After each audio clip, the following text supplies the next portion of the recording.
कुरान के अनुसार मांस खाना न तो सख्त रूप से सही कहा गया है और न ही सख्त रूप से गलत। इस्लाम में मांस खाना हराम नहीं है, लेकिन कुछ हुदूद और कवायद बनाए गए हैं जिन्हें मानना हर मुस्लिम के लिए जरूरी है।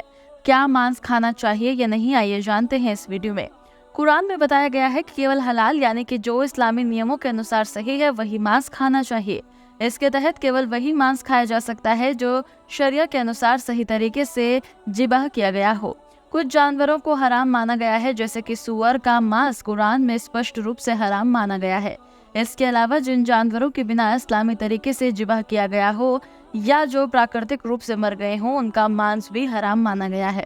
इसके साथ ही कुरान में ये भी बताया गया है कि खाने पीने की वस्तुओं का साफ सुथरा होना जरूरी है। इस्लाम को वही खाना खाना चाहिए जो खालिस हो।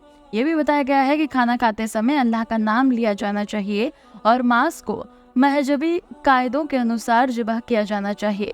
इस्लाम की संयमित खाने की तालीम दी गई है, चाहे वो मांस हो या फिर कोई अन्य खाद्य पदार्थ।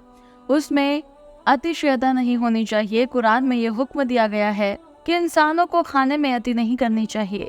इस्लाम में हर जीव की सुरक्षा और सम्मान का विशेष महत्व है, इसलिए बिना जरूरत के जानवरों को मारना उचित नहीं माना जाता। मांस खाना पूरी तरह से एक व्यक्ति की आवश्यकता, पसंद और कल्चरल ट्रेडिशनल पर निर्भर करता है।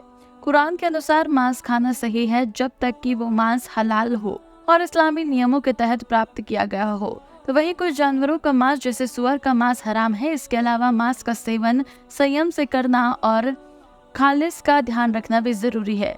वीडियो पसंद आई हो तो इसे लाइक करके चैनल को सब्सक्राइब करें। Thank you.